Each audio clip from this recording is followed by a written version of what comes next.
諸法無我義。其實我們的身體是一種幻覺，幻覺通常是指一些不實質、不存在、短暫看見的事物，好像那些如身體的實像，可以看見、接觸、與之對話，很難認為這是幻覺，很難將它和不真實扯上關係。可是，如果你要修學佛法，以至要達到解脫的程度，能認識身體是一個幻覺，對你很有幫助。要指出身體不是我們現在所認識的身體，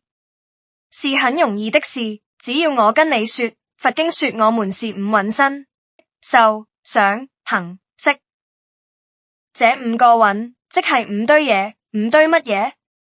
形狀如何？它們是各自獨立，還是互相重疊呢？不知道。為什麼佛經沒有說呢？因為《金剛經》早說了，一切相皆虛妄，所以佛經不會說五蘊的形象這種事。佛經說我們是五堆嘢，而不是五臟六腑和手腳頭，是因為身體是一種幻覺。現在請容我從解剖學入手，然後再在適當的時間跳出解剖學來解釋。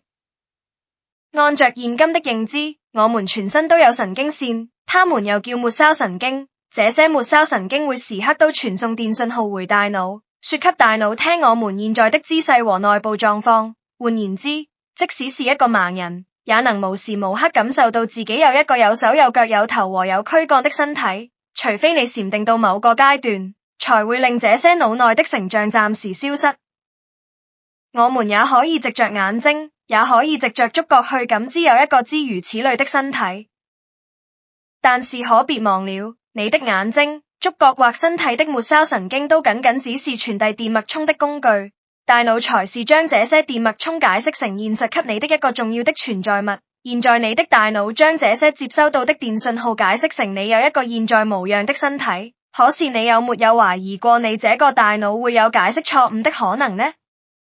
它會否無時無刻都解釋偏差而導致你的認知不斷的錯誤呢？其實我們只是時刻都覺知着一堆堆嘢罷了，但大腦就將這一堆堆嘢都解釋成一個會移動的身體，並且它每一秒鐘都在欺騙我們，以致我們被欺騙了一輩子都不知道。佛經說我們是五蘊身、五堆嘢，其中一個原因就是為了避免這種錯誤的認知。所以不單單是身體，我們這個人生的所有，不也是被大腦詮釋出來的一個版本嗎？而不單單是一個版本，而且佛說給我們聽，這是一個詮釋錯誤的版本，因為世間的一切形象皆是虛妄，不是說你會感受不到它們，而是說這不是真實的情況。說到了這一步，可能你會產生大疑問，因為既然形象是虛妄的，那些大腦、神經線也應該是虛妄的，又怎會有個大腦去詮釋着什麼的呢？其實你的問題正是答案，世間根本沒有任何大腦去詮釋什麼，只是透過緣起生法，詮釋無時無刻的發生了而己，就如什麼大腦啊、神經線啊，都是這些詮釋在發生作用而出現的。如果你想再清楚一點，不妨去探索一下，你是怎麼知道有大腦或神經線這回事的，你就會更清楚，它們都是你的虛假世界的一個詮釋罷了。所以，你的身體是詮釋出來的，你的大腦是詮釋出來的，你的形象是詮釋出來的，不真是都有身體和形象，這些都不是你。今集講到依度先，如果大家想共弘大道，分享這份功德，就不妨替這部影片給讚、訂閱，或者係在下面留言。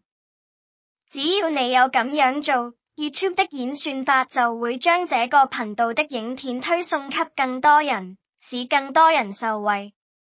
多謝。